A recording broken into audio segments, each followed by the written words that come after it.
Hello. Hi, Chris. How are you? I'm good, man. How are you? I'm good. I'm good. Thank you for making the time to join us on the podcast today. So, for those who don't know you, can you introduce yourself?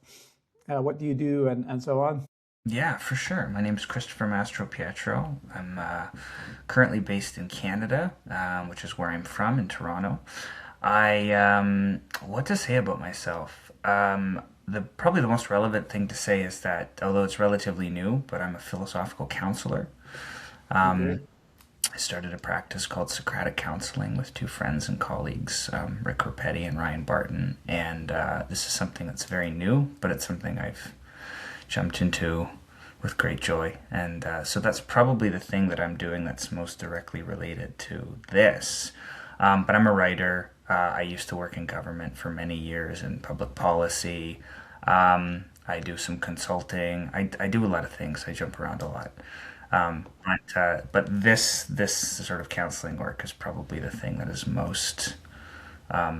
the most meaningful part of what I'm doing right now. All right. I like that. And just before we get into the next question, so just to the audience, so philosophical counselor, like what? Just explain how that's different from a normal. You know what I mean? A normal.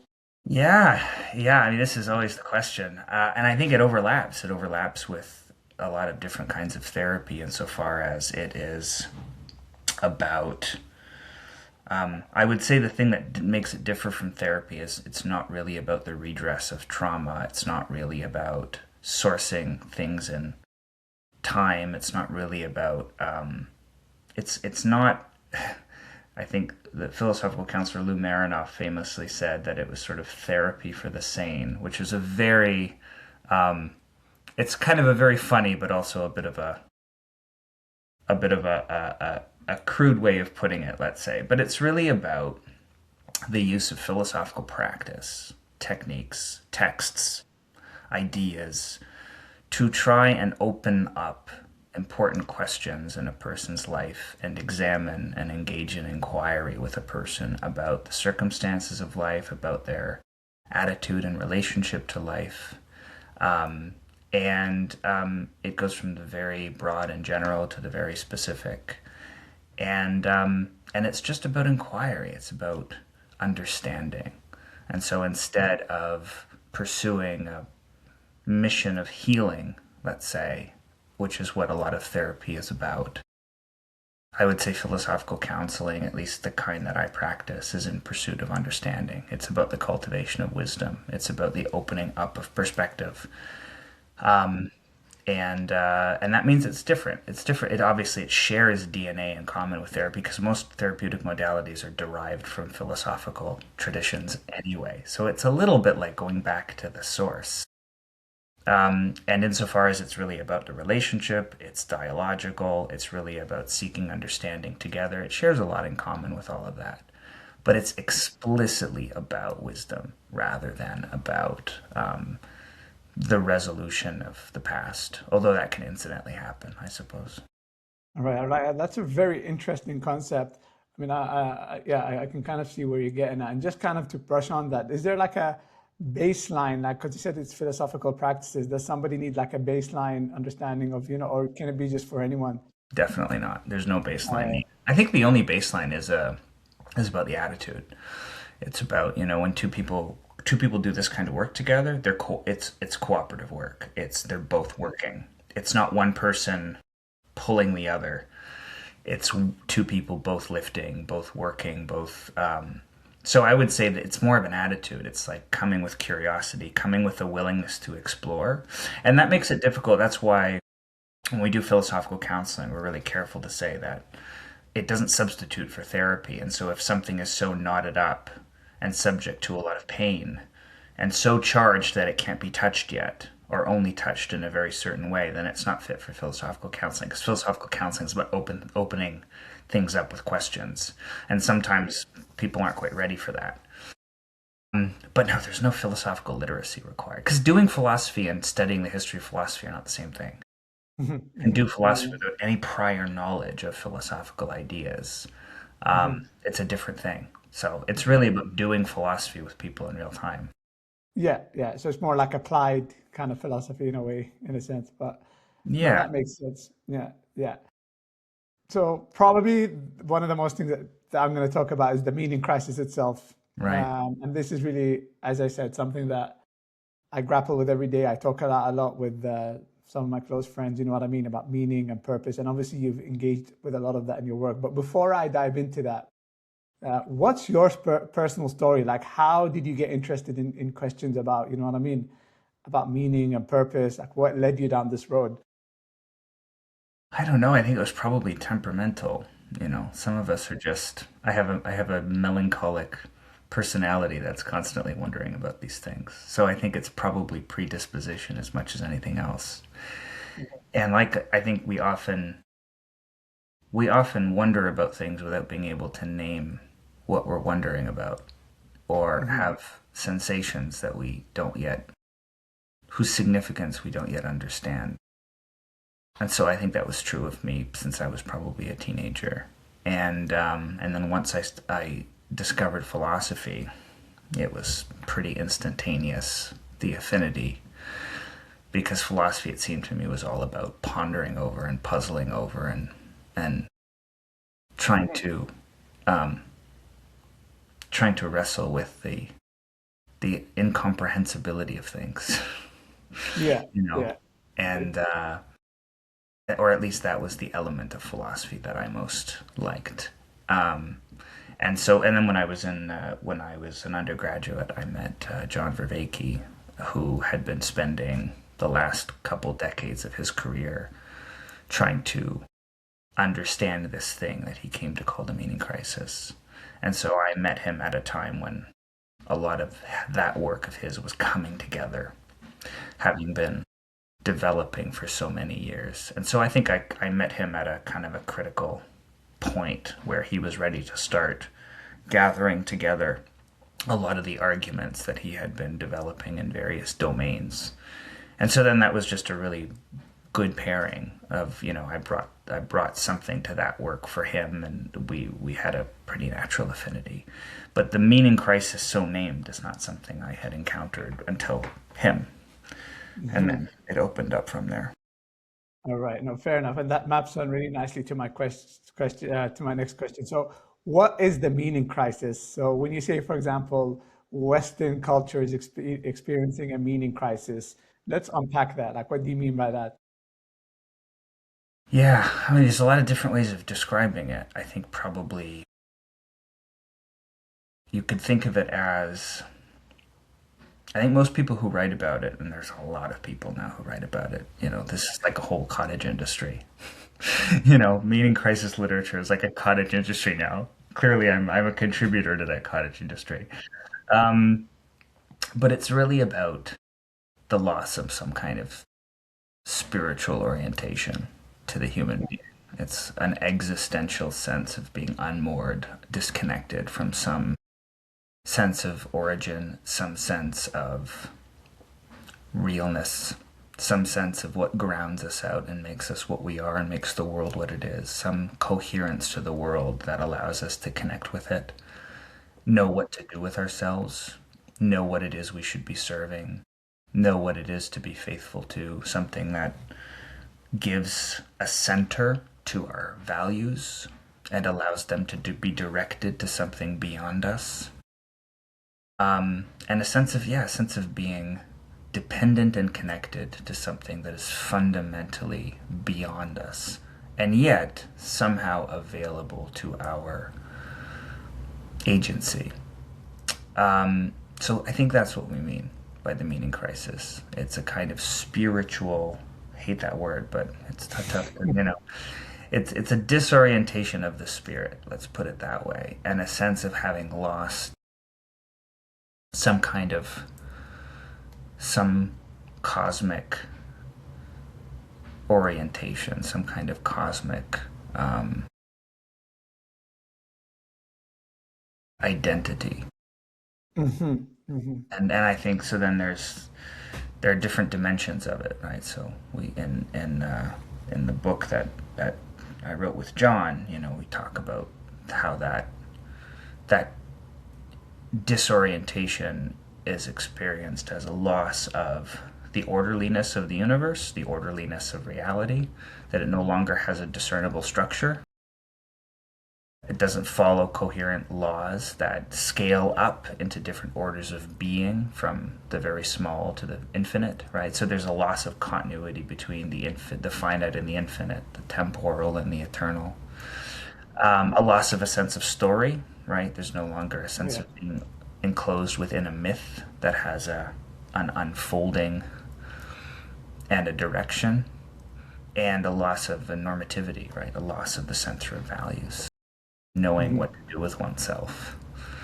And so, their entire, I mean, arguably the entire existence of existentialism as a discipline of philosophy is sprung from the from the sensation of this problem, right? Yeah, you touch on a lot of things I want to get into. So, I'll first ask the question. Obviously, when I dabble into this kind of thing, a lot of it is framed as this is kind of a modern phenomena, this loss of meaning. So kind of my question is, when did this start? Do you know what I mean? Like, when was the time point? You say there's a loss of orientation, and when we were all grounded. You know what I mean? Where we felt there was meaning and purpose. So at what point? I know you can't pinpoint a specific yeah, date. I think that's the tricky part. It's kind of Yeah, several points, right? Like you yeah. could, Because one could argue, you know what I mean? Like, one could more argue this isn't a modern thing. It's just kind of been there, since the dawn of time. Maybe now it's just more, magnified or whatnot because we have access to more things and whatnot. But like, what kind of, let's say, what time frame when you say, could you take us to a time where, we were more grounded? Does that make sense? Or yeah, a bit living a life that's more aligned, a word I love to use, aligned with our, whatever you want yeah, to call yeah. it, true selves and whatnot. Like, when can we pinpoint back, if we were to use an example, because you mentioned a lot of, things that we lost. So what would be a good time frame, or not even a time frame, just a good, you know what I mean, hmm example of that? Yeah, I think there's probably several. I think it's tricky to pinpoint an exact Yeah. um, moment for this, but I think there are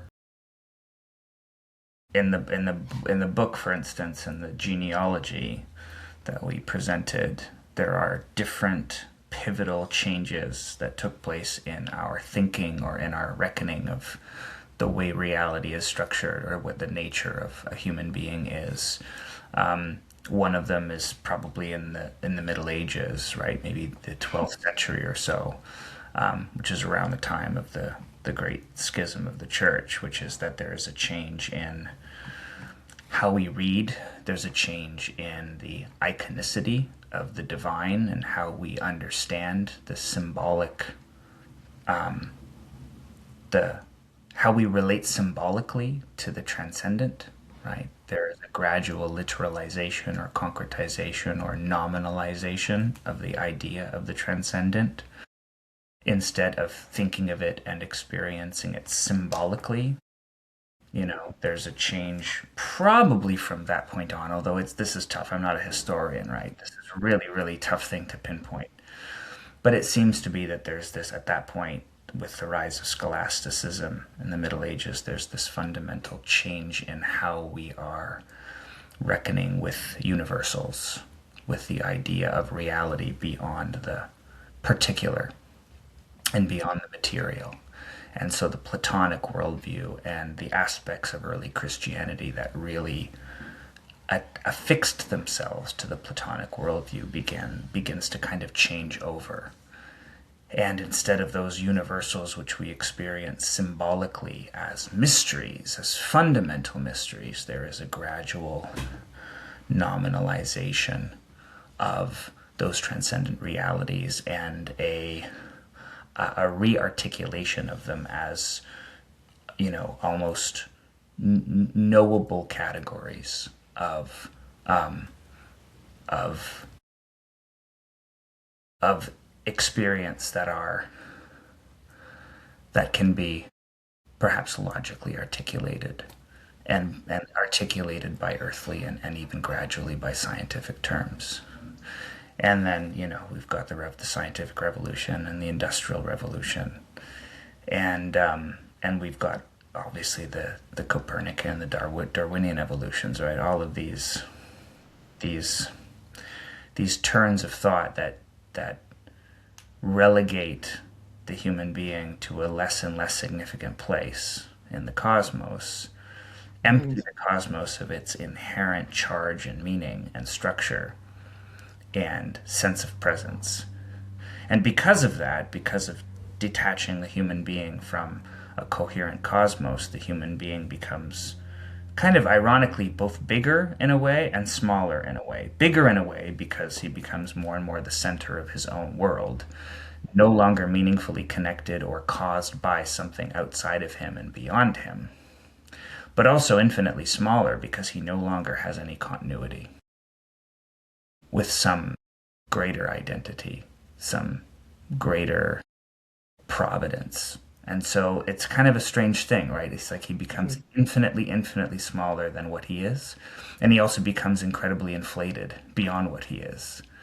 There's something about that that I find really interesting. So, all of these revolutions in thinking, these revolutions in science, these revolutions in how we read, and the slow dissolution of the idea of the symbolic, which is the idea that we can experience mystery through images without making an identity claim between the image and the reality.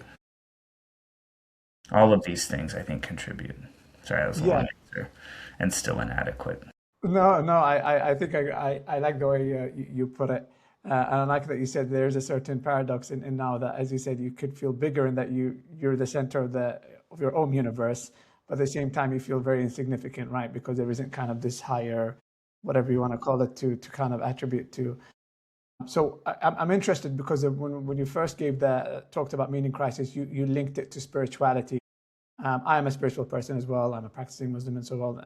And so, some will argue, you know what I mean? Why would you link it straight away back to we can find meaning in new ways and forms? You know what I mean? I'm just playing devil's advocate here. We don't need to revert back to that. We can form new ways of finding meaning that doesn't necessarily, you know what I mean, link to the spiritual realm and whatnot. We, I'm not sure I'm quite following. So you're saying, well, how do we respond to people who say, well, fine, Yeah, something's lost, but why can't we find because a I new yeah source? yeah because like from what I sometimes see is not that there is kind of a yearning for purpose, right? Meaning purpose, but I feel like now people are trying to kind of find new ways of doing it that avoids the spiritual realm. Does that make sense? Hmm. So you'd find people kind of finding new things like, let's, I don't know, meditate or go for a walk in the woods or in the nature. Do you know what I mean? Like, but without having to go back to, the whole spirituality and there's a thing that's bigger than you and, God and all that kind of thing to kind of, you know what I mean? So what would be your kind of response to that? And that's a very long-winded way of asking the question, but No, no, I hear you. Well, I would say those are spiritual practices. I mean, mhm. I don't know that you can get away from. You might not call them spiritual, like you can choose whatever word you want, but ultimately you're still engaging in practices that are trying to open you or sensitize you to something outside of you that makes something inside of you more audible, right? I mean, that's what you're doing in meditation. And when you go for a walk in the woods, you're trying to, you know, there's a presumption that where you are, what you behold, what you're surrounded by, what kind of presence becomes available to your presence of mind depends on how you place yourself. So if you could just arbitrarily do this for yourself, unaided, you wouldn't need these activities. So to me, those are implicitly spiritual. You can do them without professing to believe in anything, They are. but that doesn't make them any less spiritual. It becomes a problem of definition, Yeah, yeah, fair enough. right? Hmm, You hmm. know, I think that the category of the spiritual has what has to do with how we treat the spirit, right? That thing that is constantly aspiring to something that is more, something that's more real, more fundamental, more at the ground of us than our stream of consciousness or our waking attention as we usually experience it. Yeah, So, yeah, however we purpose that, I don't think it can help but ground out in something spiritual. You can choose a different word if you want, but what yeah. I mean by spiritual is relating to that which is more real More, and yeah. that which, grounds out your existence in some way that's not apparent to you, but is nevertheless present to you. Yeah, yeah, I know what you mean. So then whatever you decide to name it or whatnot, but the still the mechanism or the form is still spiritual in its essence. Uh, Yeah, it's like in the same way that we can say, a person can be deeply religious yeah, without being you know, um, without affiliating themselves with a particular religious yeah, tradition. Being religious does not require you to carry a membership, right? We're all religious in some deep shape or sense, form. Yeah, right? yeah, yeah, And it will find its way into something. You'll worship something, yeah. you know. Eventually, yeah, We're all going to worship something. It's a question of exactly. what we're worshiping, right? I mean, it's a What very is kind of it? Jungian way of thinking, but I think I don't know. Certainly all of my experience has borne that out. Yeah, yeah. No, that makes sense. And sort of, can you give a concrete example of the meaning crisis in everyday life? So, like, what does that look like for an average person today? What does the meaning crisis look like for an average person today? I mean, I think one of the things that's just so obvious is that we don't know where to put our attention. We Hmm. just don't know where to put ourselves. There's very little structure to the life of a modern person, and there's very little sense of obligation to structures beyond the whim or arbitrary desires or preferences of the person. So there's all kinds of signs of that, right? The um, the fact that we're generally guided by a sense of preference over a sense of service. We're generally guided by a sense of freedom of action rather than inheriting a structure that we then have to somehow work to grow into. Hmm. That there's a sense of an arbitrariness to life. It's like, what should I do? What kind of job should I have? It's all about what I want. It's all about I gotta figure it out. It's all about me determining what's right for me based on what I want and based on the plentitude of options available. And there's just there's very, very little track laid ahead of a person now as opposed to before as to what they will do with themselves, where they'll put their attention. Um, and so consequently, the there are so many forces that compete for a person's time and compete for a person's faithfulness. And so I think it's just much of it is just about the fact that we don't know what to do with ourselves, and often we don't even know what we want to do with ourselves. And it takes a long time before we figure out that what we should do with ourselves and what we want to do at any given moment aren't necessarily the same question. But then we realize that we don't really have a higher order structure to guide us and to tell us how best to spend our energy and our attention. And so we end up getting swallowed up by various things that hold our attention captive. Um, Hmm. Relationships too, I think, are it's harder to maintain them. It's harder to ritualize sociability. It's harder to ritualize family even now than it was before. Um, and how we identify, how we maintain a sense of who we are is much more slippery. But I think a lot of these things just come down to that there's some fundamental lack of structure that we can grow into. And by growing into it, be faithful to something that's not just our arbitrary whim. And like I said, paradoxically, the more you are guided by arbitrary whim, the smaller somehow you become, even in your own estimation, because there's something involuted about the way you're functioning. Whereas if you can connect up to something meaningful outside of you that's more real than you, then you gain reality, you gain substance, you gain volume Yeah. by connecting to something that is more voluminous than just your wavering preferences, opinions, desires, presuppositions. Like we're so changeable, right? There's a chaotic mutability to the person, and if left to their own devices, most of us just end up chasing our tail. You see a lot of tail chasing, right? Definitely. Yeah. I really like what you said because I'm going to go off script and go on a conversation I was having with my Yeah, best friend over the weekend. So you said something about structure, and there's like a lack of structure or something to follow now. And as you said, we're all just kind of going on our whim or on our whatever, whatever we feel at the moment is what needs to be done. Because we were having conversation over weekend, what we called like autopilot mode. We feel like a lot of time we're not fully conscious. Does that make sense? We're just kind of going through the motion. One of the things we talked about was because there isn't kind of, structure, for a lack of a better word. But the question that we were kind of talking about was because, as you said, there isn't a structure coming from, like externally or from society or whatnot. Like, does it have to come from within? Does that make sense? Like, do we have hmm, to set the standard, and how do we go on about that? Does that make sense? yeah, In a world where that kind of isn't there in the current times that we're living in, if that makes sense. yeah. Yeah, it's a good point. Like I don't, when I say structure too, I don't mean some kind of, I don't mean some kind of external tyranny that's imposed on you Yeah, either. yeah. I mean like I think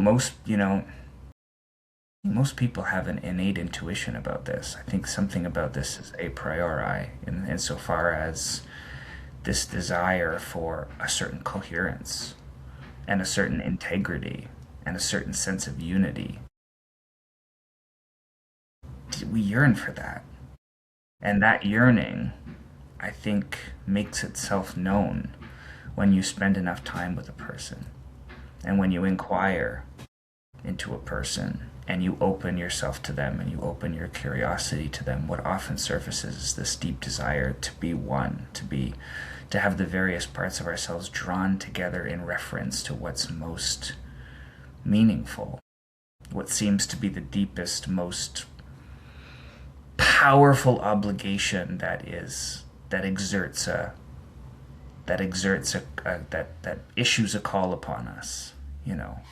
And I don't think that that comes from the outside, except insofar as we can make it known on the outside. But I think that comes from the inside. I don't think that a person. I don't know. At least this is my this is my experience so far. Is that this this particular kind of longing or this natural inclination toward the idea of a unity, both a unity within oneself, a harmony of one's elements and dimensions and various activities and various relationships, and a unity with that which is beyond a person, which speaks of some wholer sense of being. These things are of a piece, I think. And I think that call comes from within a person. And then the process, the Socratic inquiry, is really about opening up that question and walking around inside of it, you know. So I tend to, I don't know, this is just me at this moment in my life, but I'm so much more interested in I'm so much more interested in this, whatever we're calling the meaning crisis. I'm so much more interested in how it manifests within a person Yeah, and yeah. less so about how it manifests on the different scales of society. Not that that's unimportant. It's just there's something for me about the individual person that's such a powerful setting for how these things play out. And there can be a really pure, concentrated kind of inquiry when we're talking about a single person, you know. Yeah, yeah, that was actually the question I wanted to ask is how does somebody, go on that journey? So let's say, everybody has that inclination or they feel there's a call, but then how does somebody go on that journey, you know what I mean, of inquiry and whatnot, if that makes sense? Like how does somebody, Well, manifest? I think usually there has to be something to spark it. Usually there has to be. I think it usually begins with a sense of aporia, which is to say, it begins with a sense of like you hit a wall. Something happens in your life, and you realize you don't know what the heck you're doing, and Uh-huh. you don't know quite who you are, and maybe you aren't who you thought you were, and maybe you find yourself behaving in ways that don't seem like they're you, or maybe you hit a challenge in your life, like some people have kids, for example, and they realize like, oh crap, I gotta give my kids something. I don't Yeah. even know what I believe. I don't even know what I think. How am I gonna teach other people if I don't know if I don't have a certain internal coherence to me? How am I gonna be able to give anything to anybody? Or it could be that people have just been through a lot of pain and suffering because of one thing or another, and they are wanting to undergo something that will dignify or redeem that suffering. Um, I just think it starts with something like that. It starts with either a challenge, a gauntlet of some Yeah. pain, or a question that's so vexing that it's bringing a person to a halt. And then I think it's only then that a person becomes ready for inquiry, because then the revelation is, oh right, I just don't know. I'm Yeah. ignorant. It's that classic Socratic realization of ignorance, right? It's like I actually don't know the world in the way that I thought I did, and I don't know myself in the way that I thought I did. And that can be an extraordinary despair, but it can also be quite liberating. Because you're Yeah. having to then you realize that there's this interesting experience where you realize that the coherence that you desire is not actually in the past. You don't go back in the past. You go, what you thought was behind you is ahead of you, right? You thought you were Mhm. finished. You're not finished. Nothing is finished. And Yeah. that Yeah. that that kind of that interesting magic trick that happens when you realize that something you thought was finished was never finished, and that the work is ahead and not already completed. I don't know, it can be really exciting. Yeah, yeah, no, it's really it really hits, it relates, because that's kind of how it works for me. And I remember I always say that for me, I always have these so-called meaning crises, or when I enter like that state of contemplation, whatever, as you said, when it's either a setback, or in my mind I had put like, for the next couple of years I'm gonna achieve these certain milestones, and this is it, this is the finale, and then when I achieve, I'm like, that's it, you know what I mean? And when I have that moment of, is this it? You know what I mean? Like what now? And that's when I start to into that kind of inquiry state of mind, like what meaning and purpose, and what is the meaning of all this? And let's start to inquire and let's do something more meaningful, if that makes sense. So there usually is a trigger, or kind of a point in your life where you just kind of, but when things are going, when you're just kind of going through the motions and things, but it's usually like a setback. Yeah, yeah. When things are going great, it's pretty easy to ignore, right? Exactly. Yeah. Things are going, you're just going through it. Everything is bang spot on. But like either a setback, or sometimes it's like you get to this whatever arbitrary goal that you set, that once I'm here, this is it, like I've made it and whatever. And then you're like, this is not as satisfying as I thought it is. And then you start to ask the real, like the real questions, like where is this all going? What's the meaning? Like how can I find, for lack of a better word, like true, like purpose or whatnot. But it's usually when, as you said, when you're not kind of, when things are not going, or when you hit a setback, if that Yeah, makes sense.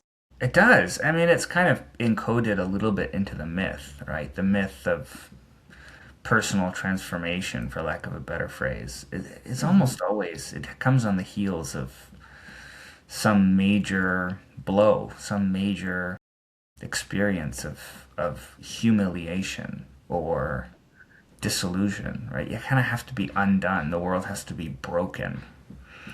You Hmm. have to kind of be broken. And it doesn't, that means different things, right? Yeah, yeah, It doesn't, but, but yeah, and I think that's why, and I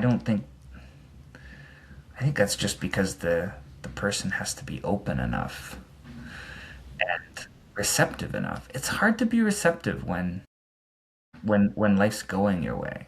exactly, It's exactly. really hard to be receptive because, like, well, I don't want to interrupt this. This is great. Going good, exactly, Right. exactly, exactly, Philosophy? I don't need that. Look at me. exactly, No, exactly, it only happens when you're thrown on your heels, I think. exactly, And that's kind of when the work begins in a way, you know. exactly. I don't know. And one of the You seem like you've experienced this in some. Oh yeah, yeah, definitely, yeah, yeah. I would say for me, I've always like had kind of instances where I slightly grappled with it, but then like I would just something would be going for me, and it's like, meh, okay, it was just a phase.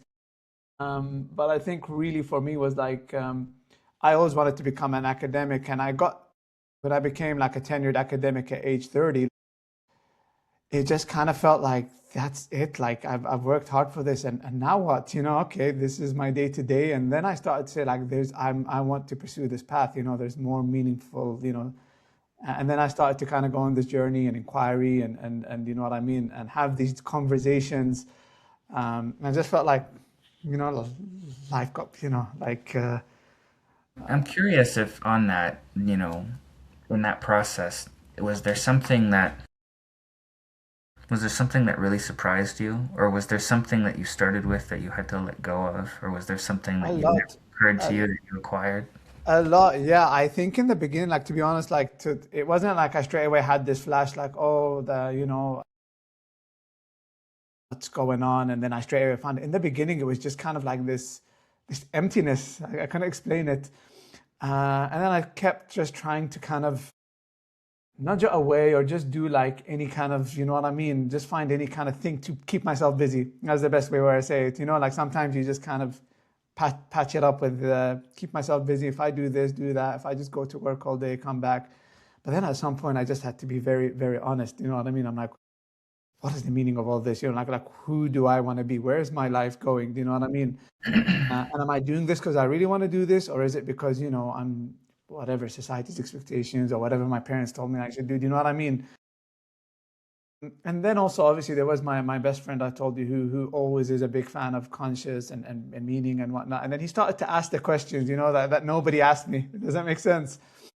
And it just starts to become this thing, where you become really interested in what is the meaning, how can I find purpose? And as you said, it kind of then I went on that journey, and you kind of can't look back once you go on that journey, if that makes sense.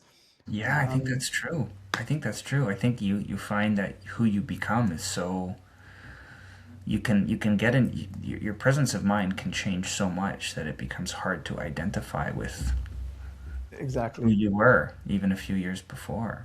If exactly, yeah, exactly. if the change is steep enough. It sounds like with your friend you had kind of a dialogue partner through the process too. Is that? Oh yeah, definitely. Who, by the way, I'd love to introduce you to. He's someone who's very, very big on a lot of the philosophical things you talked about. Mm. But It to kind of, matters so much having that. he literally changed my life. Yeah, I would say that. So if I didn't have that dialogue partner, I would have probably just been burying myself in work just to kind of hide the whole meaning crisis. It was like, okay, if I just keep going to work, I'll just. I think the same is true for me. I think the same is true for everybody who does this. Like I just don't think that I don't know, there's an element to all of this that can't help but be solitary because there is an inherent loneliness to being a person if we reckon with ourselves at bottom, you know? But conversely, there's also a way in which I just don't think it's possible to do this kind of thing alone. I think you just need to do it with other people. And because other people will open questions that you will never think to open, they'll observe Exactly, things about you that you would have never observed about yourself. And exactly. and insofar as there's a solitariness to this, there's also an indispensable need for for companionship in it. And if we don't have, and I think that's probably the biggest thing I notice that holds people Oh yeah, back is yeah. that people who don't have company, who can't do this in friendship, I think, I think it makes it impossible, almost, 100%. And to not have that is to have your hands tied behind your back, in a way, right? 100%, yeah, yeah, yeah, 100%. Because at the time, not to kind of get sidetracked, but he was crashing over here for a few months, so he was observing me. He Hmm. was at my place, and as you said, just having him there, ask the questions, and I'll never forget once he told me like I was just kind of working on my, and then he told me like, what really drives you? Do you know what I mean? What really Hmm. riles you up? Yeah, yeah, And then when I answered, like, not to turn this podcast about me, like when I answered that question, I realized like a lot of it wasn't what I'm spending time on. You know what I mean? that's it. And that was it. So sometimes you just need that person to kind of Do unlock, if that makes sense. Absolutely, because we're not autonomous beings. You know, we're deeply interdependent on one another, and Exactly. we need other people to help us think. I don't. Agnes Callard. I just read a book of hers called "Open Socrates," and she makes this argument on behalf of the Socratic tradition, which I thought was a pretty good argument, which is that we don't think alone. I like that. In some by some definition of the term thinking, we can only think with other people. Because Yep. only then do we have do are we issued challenges? Is our thinking tested? Are we cornered into facing things that we wouldn't face if we weren't cornered into facing them, or asking questions we would never think to ask? And if you don't have anybody to help you do that, it's so much easier to get locked inside of illusions or to have errant beliefs run unchecked, and that, I don't know, that wreaks havoc on people after a long time. So it's there's something about doing this in company that's so vital. I mean, the whole tradition of philosophy, the Greek tradition of philosophy is predicated on the idea that you do this socially, you do this with people, you know. And even if you're doing it alone, directing your thoughts, directing your thoughts to the ears of other people is still a form of doing that, right? Yeah, yeah. Even if you're writing in a very solitary way or thinking in a solitary way, if you still have the avatars of people with you to whom you can speak, even that I think helps, you know. 100%. Yeah. And that's kind of some of the things we always whine about. We're like, we don't do this that often. You know what I mean? Having that thought thinking process with someone else or directing our thoughts. We don't do it as often as we should, for lack of a better word. Did you find that something about you and just how you lived day to day or how you directed your attention changed substantially after Oh, that? yeah, 100%. Full change from a couple of years ago. Very, very, yeah. How I direct my attention. I think also um, the amount of, what word am I looking for? Substance I give to something. Does that make sense? It kind of put everything in order. Hmm. Sometimes I think I was overemphasizing, things that are not, in the grand scheme of things, are not really that important. Does it make Right. sense?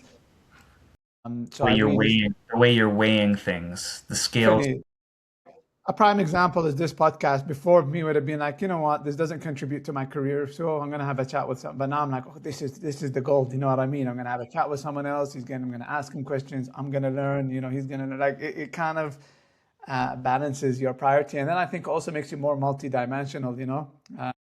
Because before, for example, when my whole life was just predicated on work, if work doesn't go your way, your whole world is destroyed. Like, oh, something.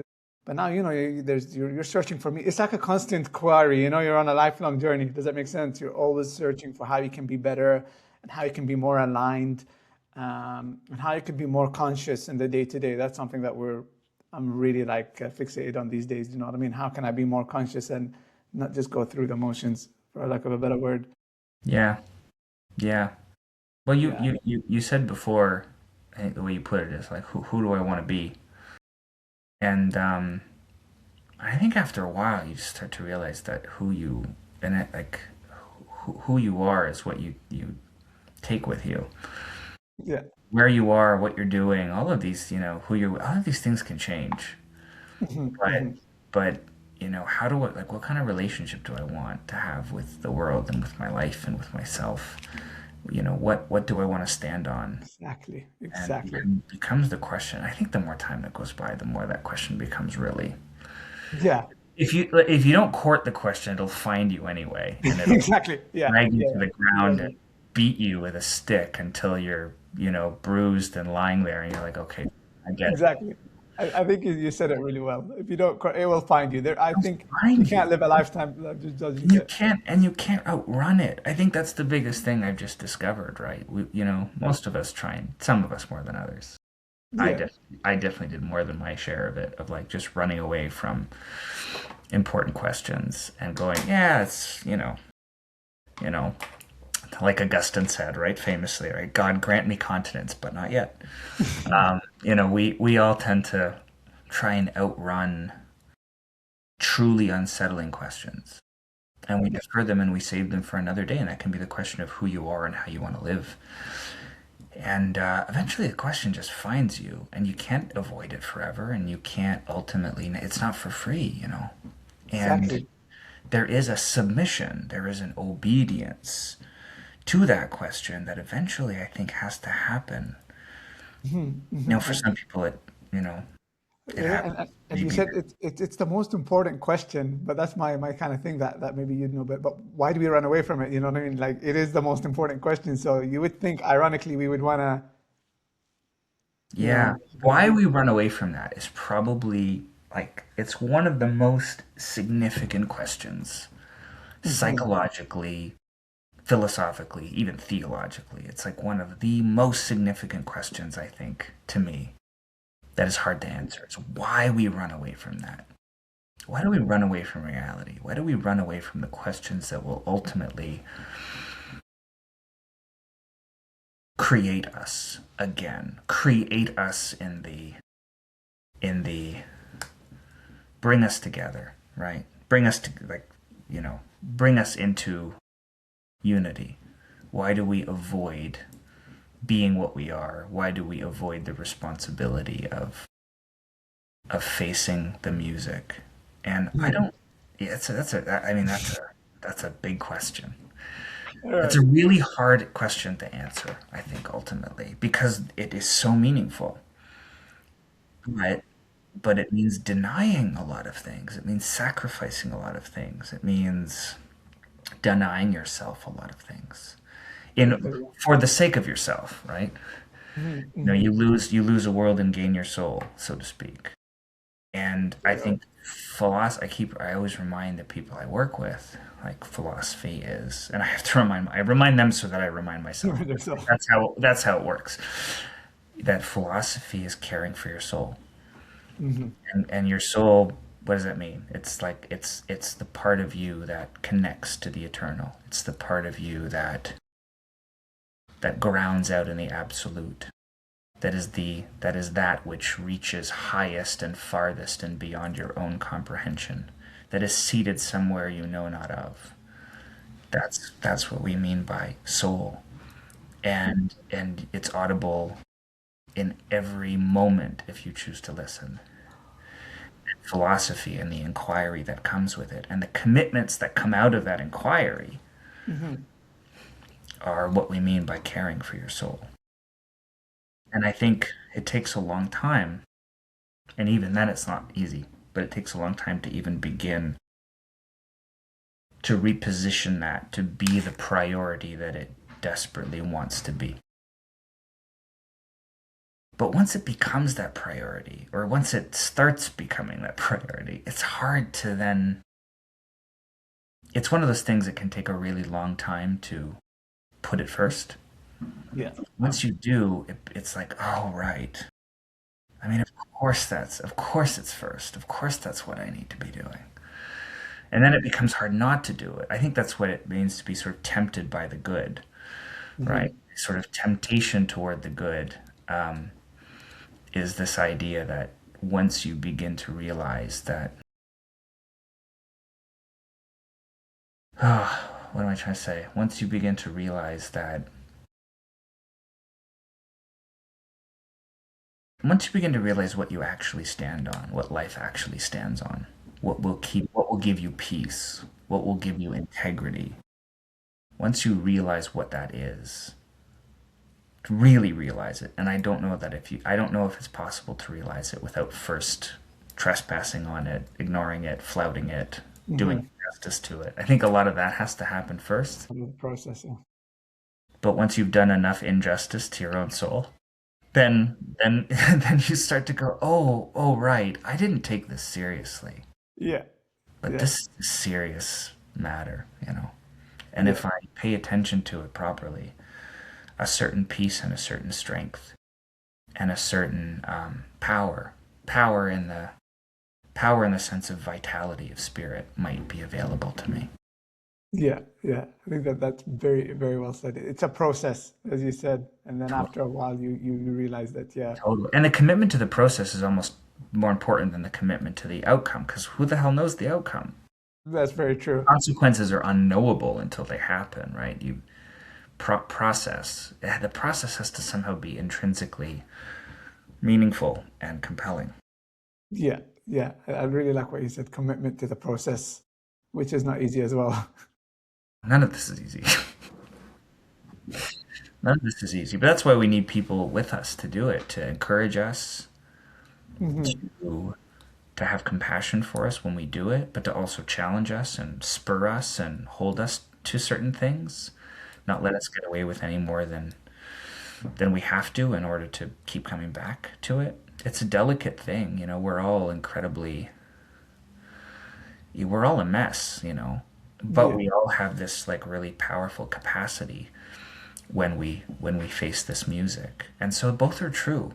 It's a part of the Mm. thing that I love about my work is honoring both, honoring the intrinsic frailty of the human being and the number of inhibitions we all have that stand between us and goodness, Yeah.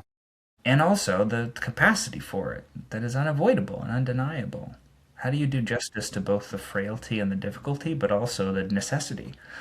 That's hard. I think sometimes we lean too far in one direction or the other, right? Mhm. I mean that's why the hand of judgment is combined with the hand of forgiveness, right? That's you have to have compassion for the difficulty of this without losing the rigor and the uncompromising determination to attain it.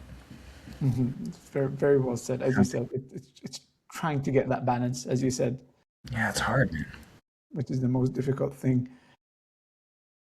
One of the things that I was interested in kind of getting your thoughts on is like, so we talk about, meaning and whatnot. How does, for example, how does, I'm trying to see what's the best way to frame this. How does, for example, a loss of meaning or having a meaning crisis, how does that relate to, you know what I mean, how we think about beauty, virtue, wisdom? Does that make sense? Hmm. So, like, what are your thoughts on that, if that makes sense? Can you see the question again? How does the So, law? for example, how does, like, if we are going through a meaning crisis, let's just say, as a society, not as an individual, how does that, for example, affect how we view, you know what I mean, beauty, virtue, wisdom, all these kind of things? Um, yeah, I mean, it's a tough question to answer because in a way the the answer has already the question has already presupposed, I think, the answer, which is that these things are deeply connected, it seems, right? Yeah.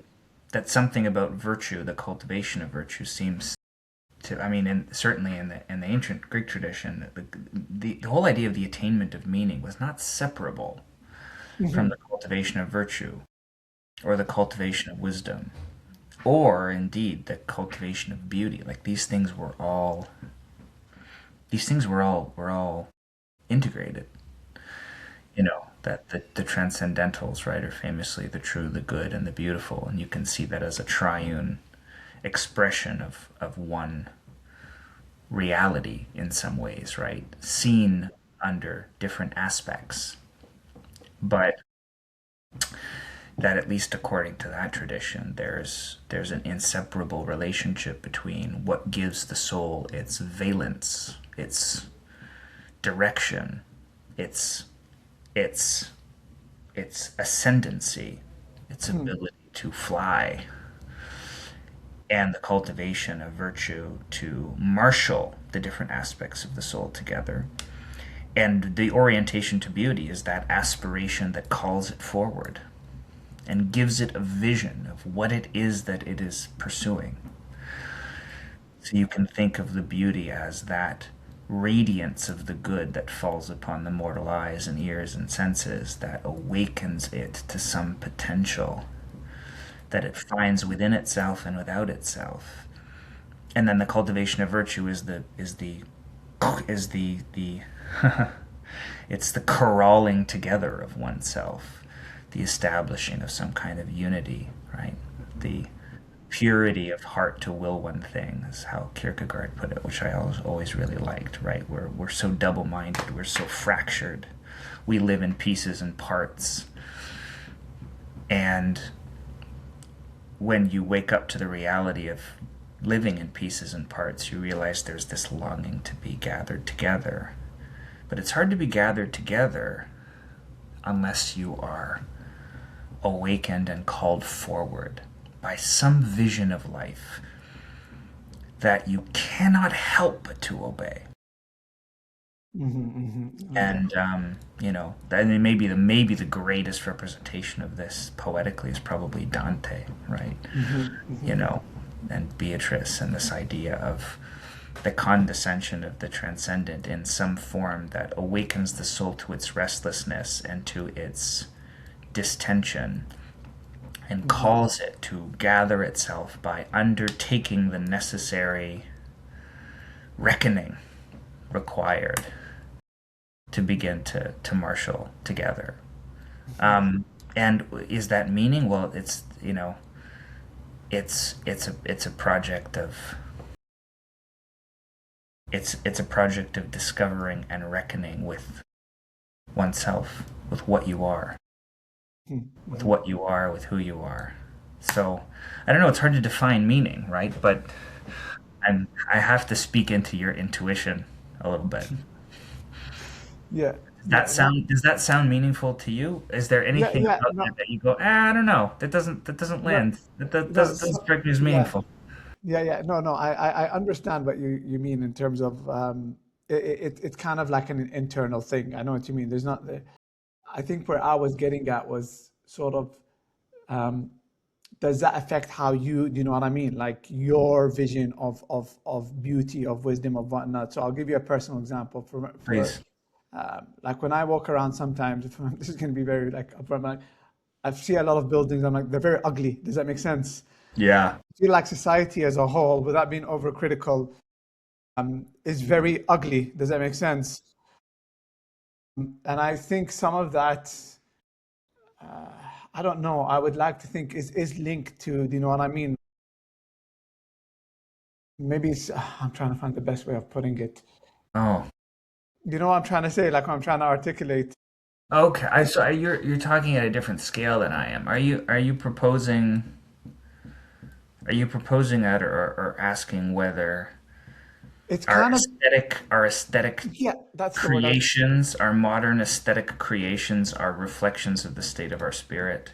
That was kind of, yes, that was the question I was trying to ask. But yeah, yeah, Okay, okay. that is, yeah, that is exactly the Yeah. question I was trying to ask. But That's an interesting question. I mean, I don't know, my intuitive answer is yeah, probably. mhm, How mhm. could it not? Because I mean, I just moved back to Toronto 2 weeks ago after living in Rome for a year. And, you know, you can imagine the whiplash, you know, aesthetic whiplash of that. I don't know if you've ever been, but you have been to Rome, I know. I don't know if you've ever I've been been, to. no, in Canada, I've never been to Toronto, unfortunately. But yeah, I have friends there. Okay. I mean, I'm a product of Toronto. I love it very much. It's family. It's Yeah, it's home in so many ways, and I love it. Not a beautiful city, not for the most part. It has its spots, but it's not a particularly. It's a very modern city. It's a lot of glass condos. There's a lot of yeah, brutalism. There's a lot of It's like it's aesthetically not an inspiring place, yeah, and and of course Rome is one of the most breathtaking, architecturally astonishing places on earth. And the architecture was a reflection yeah, of the earthly manifestation of the divine. yeah. The temples and the churches in Rome Hmm. are are invested, um are the are earthbound visions of the transcendent. They Yeah, are vessels to court the presence of the eternal. They call Rome the eternal city for good reason, because its very structure is predicated on holding captive on earth the presence of the divine. And you just feel that. It's absolutely extraordinary. It suffuses with this undying energy and this vitality and this sense of the presence of the infinite in the temporal, the presence of the always in the now, and the vision of the mystery, the greater mystery beyond words and beyond expression, is made present in feats of, you know, in feats of using matter and space to create an experience of the senses that recalls some indistinct memory of what comes before us all. That is how architecture is used in places like that. Architecture in North America, not so, not used that Yeah. way. It's functional, and there are some novel instances of it, but it's just not. There isn't a view to. There's not a vertical view upward to the eternal. That's not how we build things. And Hmm. so maybe what you're asking or what you're intuiting Yeah. is, yes, the fading away, the forgetting, the forgetfulness toward the vision of a greater Yes. inexpressible mystery of reality that we are attempting, failing but attempting to close a fist around in the creation of great works that reawaken our imagination. The fading out of that, or the loss of that, is present in Yeah. our how we build things and how they look, and that is very conspicuous.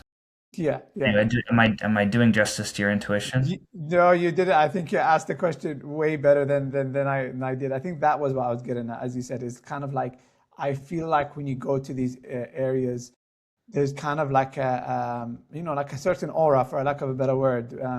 But now, like with these modern designs and whatnot, it just feels, for a lack of a better word, soulless. And even when there are, as you said, kind of attempts here and there to kind of create something and get a bit of movement, there's just kind of and I think, as you said, this is kind of a reflection of kind of, you know what I mean, um, society as a whole and modernity and what the mindset is compared to back then when people really built something that was more spiritual or spiritually aligned, for lack of a better word. So I think that's kind of the question that I was getting at. One of the things, as I said, I'm going to bounce back. I wanted to ask this earlier. So I know you co-authored something, a book called Zombies in the West. Mm-hmm. Zombies in Just Western culture, yeah. yeah. So why the term zombies? You know, just kind of what was yeah, Um, an interesting term to use. yeah, well, so that was a monograph that I co-authored with John Vervaeke and Yeah. Philip Miscevic. Yeah, I mean, it was kind of like it was a it was a contemplation of the zombie as a myth, and Hmm. not only the zombie creature, but the world of the zombie, the features of the zombie, the behavior of the zombie, the whole world and story that has emerged around the zombie, especially. I mean, its roots go back, but like especially since the beginning of the 21st century. The beginning of the 21st century exploded the zombie mythology. It is hyper saturated. It's Yeah. everywhere. It's constant. We can't get away from it. And every time I think it's about to die, it somehow sticks around, kind of like a zombie.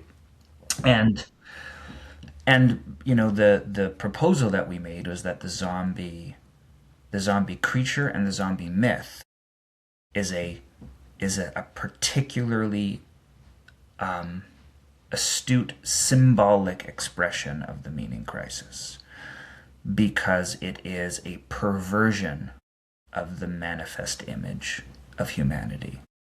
Everything that makes a human being greater than the sum of its parts, greater than animal, everything that makes the human being a creature of spirit and potential and aspiration, everything that links the human being to the divine, quote unquote, is is perverted in the Hmm. zombie, right? The zombie imitates culture but has none. The Hmm. zombie imitates resurrection, but it is a meaningless, horrifying resurrection. The world is of the zombie is apocalyptic, but it's not apocalyptic in any transcendent way. It's apocalyptic in a broken way. Hmm. Hmm. The zombies are infectious. The zombies devour intelligibility by eating brains, right?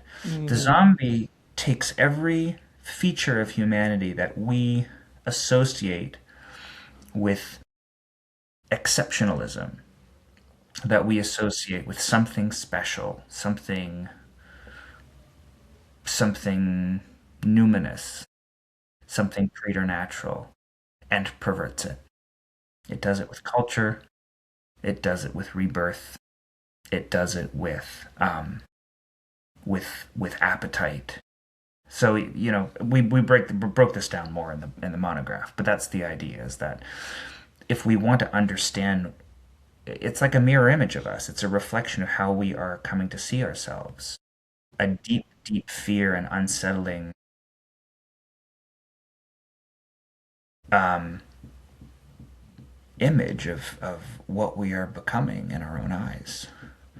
That's the proposal. That if we look closely at a zombie and we understand it, almost do like a little ethnography of the zombie, what we find is we find a perverse mirror image of humanity that is the that is that imagines what a human being is without spirit.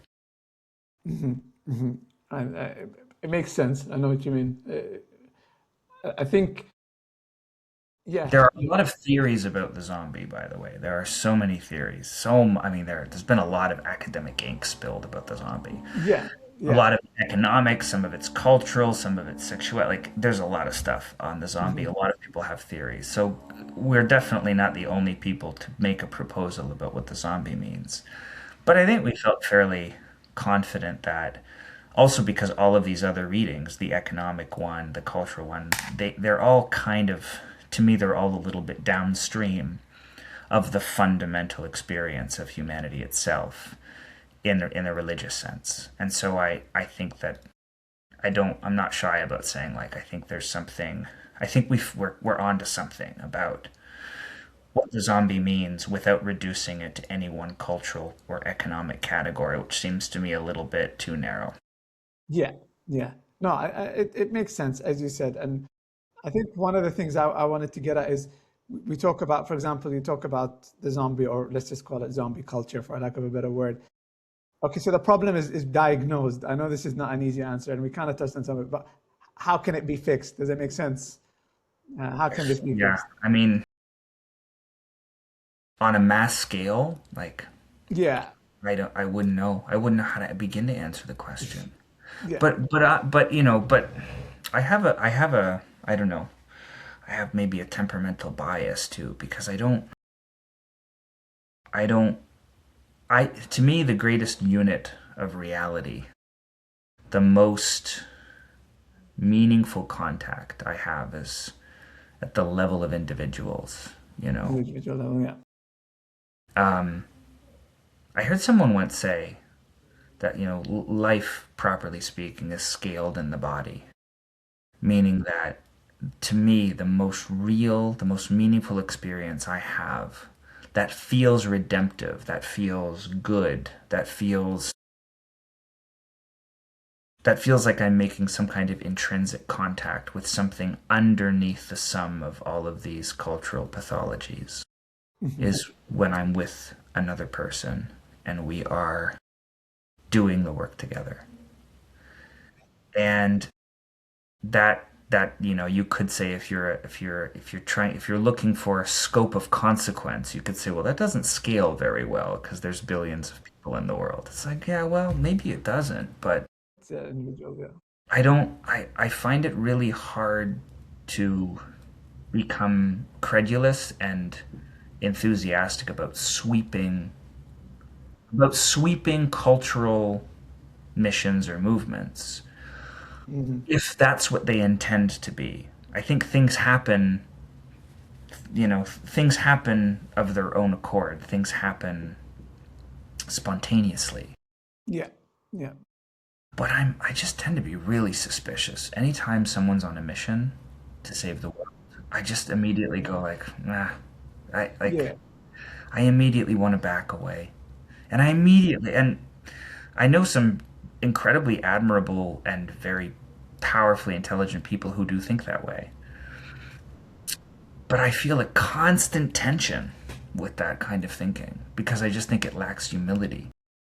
And I Mm, think it lacks a proper accounting of the scope of this and the relative smallness of each person set against the scope of forces, many of which are unconscious, many of which are symbolic, and many of which are mysterious by nature that have us in their grip. And so anytime someone gets a fit of messianic impulse and is starting a project that will change culture on a mass scale, I just think like the fact that you would believe yourself worthy of doing that immediately makes me suspicious. okay, that is But very to me, I like interesting. working with individuals or maybe small groups, and I like working directly because I think that's where the depth is. Yeah, that's a very interesting take. Of course, I gathered throughout this conversation, you're very kind of at the individual level. But that's interesting. What you said is whenever somebody, for example, was to say, you know what, I want to kind of propose something that works for the masses or a framework or a movement or whatever, that's when you kind of say, you get suspicious or it, Absolutely. that's very interesting. Absolutely. Now, that doesn't mean that, I don't engage in projects Yeah. I mean, obviously I co-wrote a couple of books and I am working on things that have a certain scope in their ability to be available to many, many people. And so you could say right there, oh, well, you're immediately contradicting yourself. And I, I live in various degrees of this tension. To me, a work like that can still reach an individual person. It's still experienced at the level of an individual. An individual can pick up that book or put it down and have a unique response to it as a proposal. So to me, there is still something about that is consistent with my intuition about this. That doesn't mean that I haven't engaged in things that you know that flouted that principle. It's not even a principle, it's more of an intuition. Or it's an intrinsic scope of interest. And it could be that changes, maybe I just feel like that at this point in my life and maybe I'll Mm, change. I don't know, it could be. interesting. um but I don't know. Yeah, it's a thing, it's a boundary that I've Yeah. hit inwardly within myself. I've Okay. identified like, oh, something about my own constitution and my own intuition which has not been made fully clear to me maybe, but something of my own intuition prevents me from going there or wanting to go there.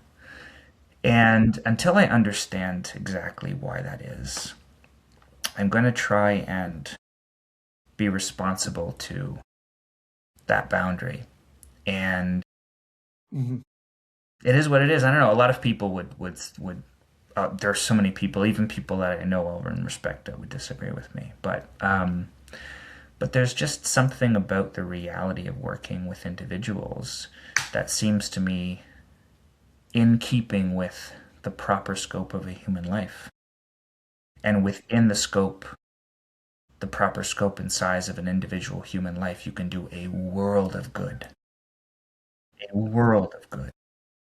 And I would rather do that at an appropriate scale Okay. and feel the reality of that than Get you. trying to close a fist around the world.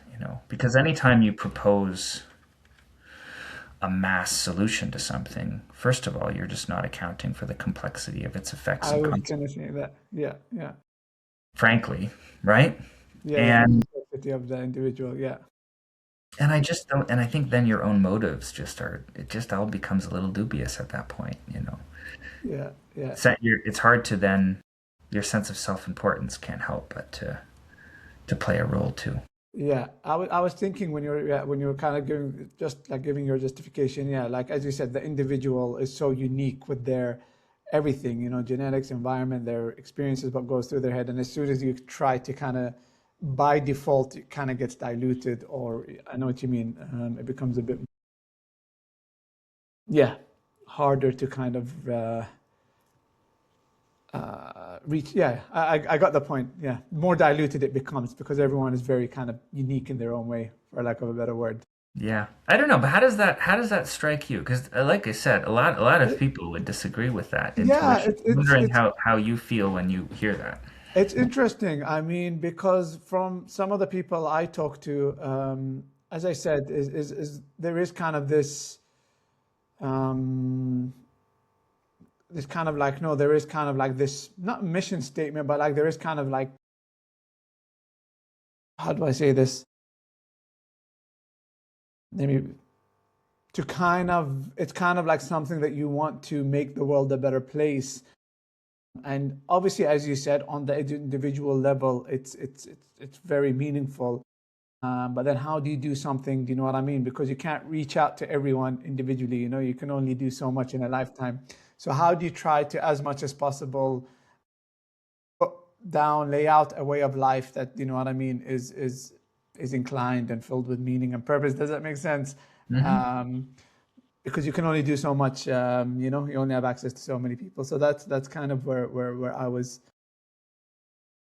And to the limited people that I've talked to, this is the first time I heard this take, which is also, you know, unique in its own way. It's interesting, you know, that you're just kind of like, I'm more interested in the individual and, you know, the whole idea of laying down a foundation or, you know, it's for the masses is not your thing. Does that make Yeah. sense? Yeah, and I know it's a maybe an unusual thing to say, but it's also just about keeping contact with reality. And Yeah, I don't know, the more magnified a person is, the more refracted a person is. I have seen this happen. I'm not making this up. This is a real thing that happens to people that when they operate at one scale, it goes very well. They start operating at a different scale, the echo of their voice changes the timbre of their voice and something happens. And I'm that's not true. saying that I'm not saying that you're responsible for the consequence of, that arises indirectly from everything you do. That would be impossible to expect of a mortal human being. But there is just something that like we have our society has changed in terms of its scale rapidly, right? You can now scale yourself up faster and more effortlessly than you ever have been able to before, True. right? It used to be that you could have contact with however many hundred people in your life. Now you can have contact. You can be seen and heard by thousands of people without really having to do very much or work very True. hard. That's frightening. Yeah. And yeah, there is I mean, you and I are engaged in such a process right now, so clearly I'm not so adverse to the idea that I'm going to avoid it at all costs because there's something meaningful that can come out of that, right? My whole practice right now is predicated on having done that, and I'm grateful to it, and it's been a powerful instrument. I've also just realized I need to be really careful about how I do that, how I use it. And I don't want to do it at all costs. I don't want to scale up at all costs. I don't want Gotcha. to maximize my exposure at all costs. I want a certain amount of care put into when and how and with who. All right. So there's something about the scaling up of the individual voice, regardless of the quality and Yeah. and and content of that voice, Yeah. that is pretty clearly a chaotic force.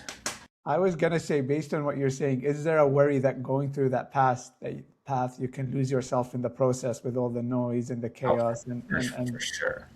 For that sure. that's Because yeah. it has happened to some very good, impressive people Hmm. that they have Hmm. scaled up. They have become overwhelmed with the number of mirror images that have been reflected back at them. They have been distorted in the eyes and minds of others, and they have bought into their own distortion, and they have been dispossessed of the very virtues that made them powerful in the first place. This danger is real, and anybody who thinks they're immune to the danger, I think, is kidding themselves. We're playing with forces we don't fully understand when we scale ourselves up. Yeah. And we're scaling ourselves up in a digital environment that doesn't reflect reality back accurately anyway. Like, why we think we can just not see now you're getting some you're getting some rise out of me. It's a good question though. Why we think we can play with these forces so willy-nilly And it's easy for me to say that because I've seen now people go forth before me, and I've seen what has happened, and I'm grateful to them, and I try not to judge them too much because I think these forces are powerful, and I think that we all have our pressure points and weaknesses. We're all just flailing around, and we're all very fragile, like I said. So I also think that it's very easy to judge people who, get famous too fast and self-destruct. And I think we're all very susceptible to being distorted by forces that we don't understand. And I think that scaling yourself up and your degree of exposure without fully understanding why you're doing it or what it's for or what you hope to achieve by it is a dangerous game. Yeah, I like that. There's a lot of humility in your, you know what I mean, in how you put it. And that you're, yeah, I know what you mean. You're not gonna say, for example, oh, I've seen all these people as a case study.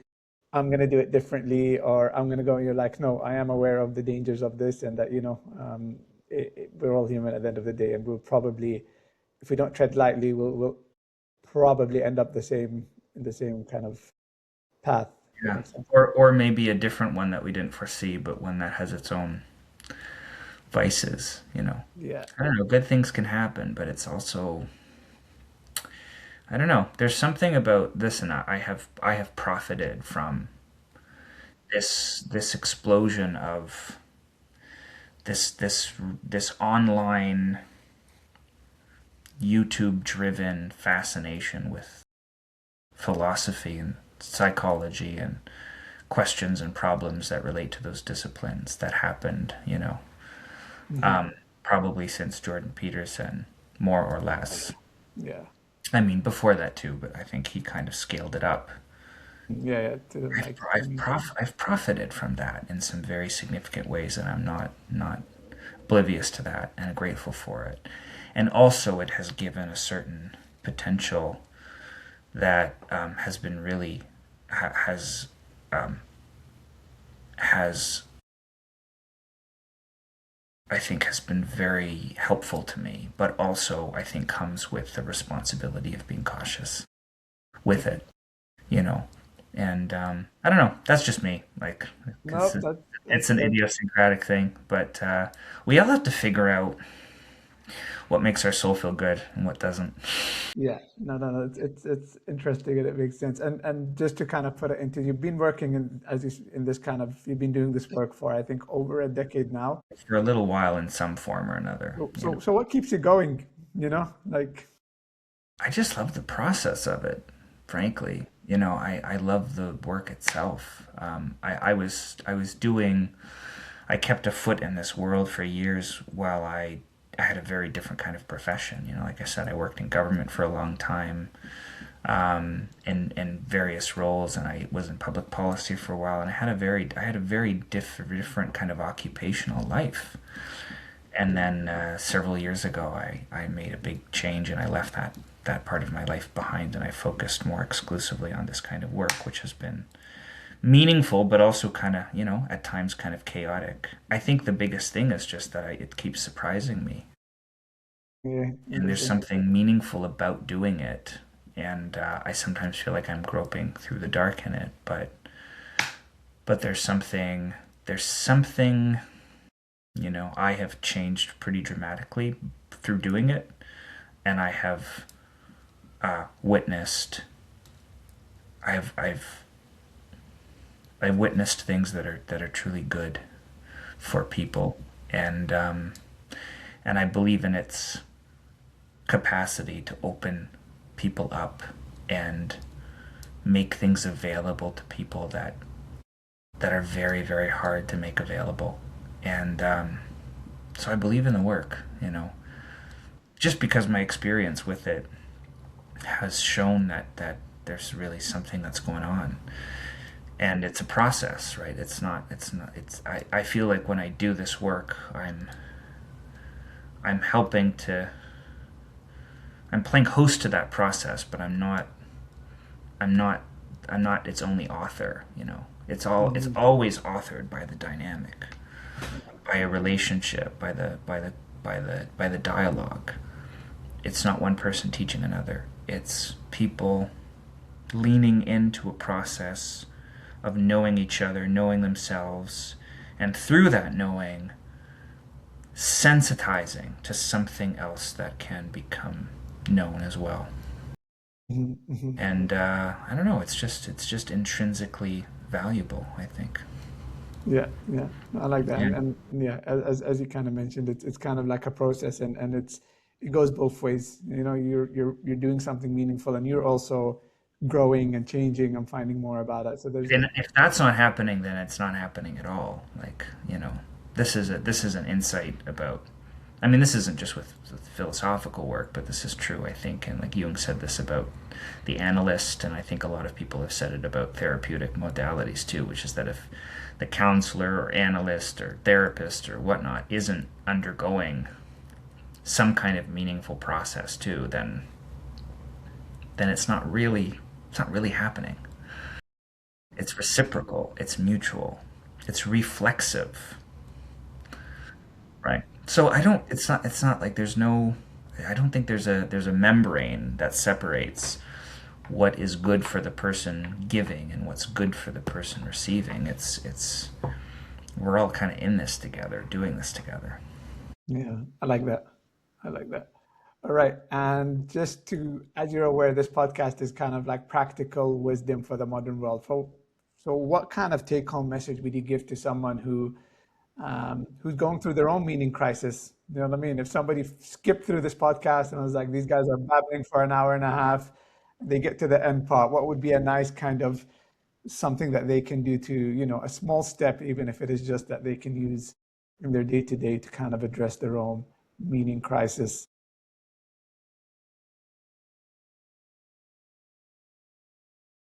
Hmm. I think one thing that's helpful to remember is that I think a lot of people have second order stress, which means they have stress on top of their stress about the fact of being stressed, about the fact of being anxious, about the fact of having despair, about the fact of struggling. Most people think, I shouldn't be struggling. There must be something wrong with me because I'm struggling. There must be something wrong with me because I've noticed that there's something tragic about life. There must be something wrong with me because the world seems absurd and I feel small and ignorant and ill-equipped. That must mean there's something wrong with me. And I think sometimes that second order judgment puts an added existential anxiety on top of the initial anxiety that creates an unnecessary layer of suffering. There's something unavoidable and necessary about existential anxiety. If you don't have it, then you haven't thought carefully enough about life, because life's Hmm. tough, full of tragedy, full of suffering, and absurd. And if that doesn't seem apparent to you, then maybe you haven't looked closely at it yet. Um, but I think a lot of people then assume that there's something wrong with them because they have that feeling. And Mm. that is the thing that closes them up. It's the thing Mm. that prevents them from speaking of it. It's the thing that forecloses dialogue. And it forecloses relationships because then it's pathologized. So Gotcha. I think that the thing that's in a way most important is like, yeah, you've noticed something intrinsic about life. Hmm. You've Hmm. noticed a feature of the world that's real. Yeah, yeah. To And kind and if you don't then punish yourself for having that feeling, then you can ask it questions. Then you can begin to have curiosity about it. Then you can actually bring it to other people and you can share in the inquiry. But if immediately you sense that there's something intrinsically awry about your worldview because you have sensed something indecipherably of. absurd about the world, then it's going to prevent you from actually engaging with it. Gotcha, gotcha. So it's a small adjustment, but it's a big It, adjustment. it comes in handy. I know what you mean. So it's A, having that awareness that whatever it is, the anxiety or, the pain or whatever is inherently part of life. It's part of being alive in a way. So having that awareness, and then instead of beating yourself up about it or being like, there's something wrong with me, why am I feeling this way? It's, using that to kind of ask the right questions or, share it or if I understood it correctly. Yeah, yeah, you That's a got it. nice, yeah, yeah. That's a nice little take home message, I think. Well, it's And something small, but it makes a big difference down the line. it does, it does. No, no, as you said, I like what you said because there is this kind of sense of, um, do you know what I mean? I shouldn't be feeling this way. And I hear that a lot, like from people, like, why am I this? Why am I being ungrateful? I have this, and that. Why am I feeling annoyed? Why am I feeling anxious? Is there something wrong with me? But it's kind of like a bit of a reframing of the anxiety. How do I position it as, okay, this is Yeah, inherent. This is a natural part of life. And then how do I kind of that's right. have the Something's trying to conversation? get your attention. Exactly, Something's exactly. trying to get your attention. So instead of just going, life's great, why am I? It's like, no, pay attention, Pay attention, pay attention. I right? like that. Yeah, yeah. It's kind of like an indication. And what's an upcoming project that you're working on? So just to kind of, I'm very interested, by the way, that we have this conversation. Is there anything you're working on or anything down the pipeline apart from obviously the Yeah, counseling? there's a whole bunch of things. Maybe that I mean, one is just that this counseling practice I have is ongoing, and so that's like top of mind for me right now. Mhm. The other thing is that I'm working on the second volume of Awakening from the Meaning Crisis. Okay, It's a two-part series. One part is written, the other part I'm working on now. That will be with John, authored by John and myself, John Vervaeke and myself. So that's what I'm working on right now. In addition to the council, I've got a whole bunch of projects, but that's probably that's the the other main one one. worth in the context of this discussion. That's the other one worth noting. I don't know when it's going to be done, No um, worries. but sometime soon, hopefully. No worries, no worries. And lastly, where can people find your work? Like, where's the place to signpost them to if they The want to know more about? best place to probably go right now is socraticcounseling.com. That's All right. the site that is probably due for a bit of refurbishing, but that's the website for the practice that I have with my two partners in crime there, and that's where people can reach me for the counseling itself. Brilliant. All right, then. Once again, thank you so much, Chris. It's been a pleasure Thanks, having Alan. you. This was fun. I appreciate your invitation. No, I This is appreciate having you. I really enjoyed it. Have a good one. you too.